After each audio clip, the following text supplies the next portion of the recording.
Big boss Malayalam season 7 big boss ഇപ്പോൾ ration store room വഴി കൊടുത്തിട്ടുണ്ടായിരുന്നു. അപ്പോൾ എല്ലാവരും അത് എടുക്കാൻ വേണ്ടി ഓടിച്ചെന്നു. അപ്പോൾ നെവിനും ചെന്നായിരുന്നു.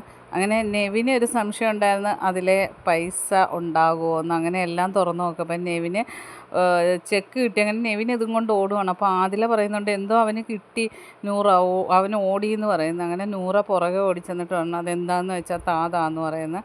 അപ്പം നെവിൻ പറയുന്നു തരാമെന്ന് പറയുന്നു. അവൻ നൂറയോട് പറഞ്ഞു എനിക്ക് 15,000 ചെക്കാണ് കിട്ടിയിരിക്കുന്നത്, ക്യാഷ് 15,000 കിട്ടിയെന്ന് പറയുന്നു. അപ്പം നൂറ പറയും ആ പൈസ ഇങ്ങ് തരാൻ പറയും, ഞാൻ ആ ക്യാപ്റ്റനെന്ന് പറയും. അപ്പം നെവിൻ പറയും അത് എനിക്ക് ഇഷ്ടമുള്ള ഒരാൾക്ക് കൊടുക്കാമല്ലോ എന്ന് പറഞ്ഞിട്ടും നൂറ വാങ്ങിക്കുവാണ്. കുറച്ച് കഴിയുമ്പോൾ ബിഗ് ബോസ് അനൗൺസ് ചെയ്യും ആ പൈസ ആർക്കാണ് കിട്ടിയത് അവർക്കത് സ്വന്തമാണെന്ന് പറയും. അപ്പം നൂറയുടെ കയ്യിലാണല്ലോ ഇരിക്കുന്നത്. അപ്പോൾ എല്ലാവരും പറയും നൂറയ്ക്കാണ് ആ പൈസ എന്ന് പറയുമ്പോൾ നെവിൻ പറയും എനിക്കാണ് കിട്ടിയത്, അപ്പോൾ എനിക്ക് ഇഷ്ടമുള്ള ഒരാൾക്കല്ലേ ബിഗ് ബോസ് കൊടുക്കേണ്ടതെന്ന് പറയും. കുറച്ച് കഴിയുമ്പോൾ ബിഗ് ബോസ് അനൗൺസ് ചെയ്യുന്നത് നെവിൻ ആ പൈസ ആർക്കാണ് കൊടുക്കുന്നതെന്ന്.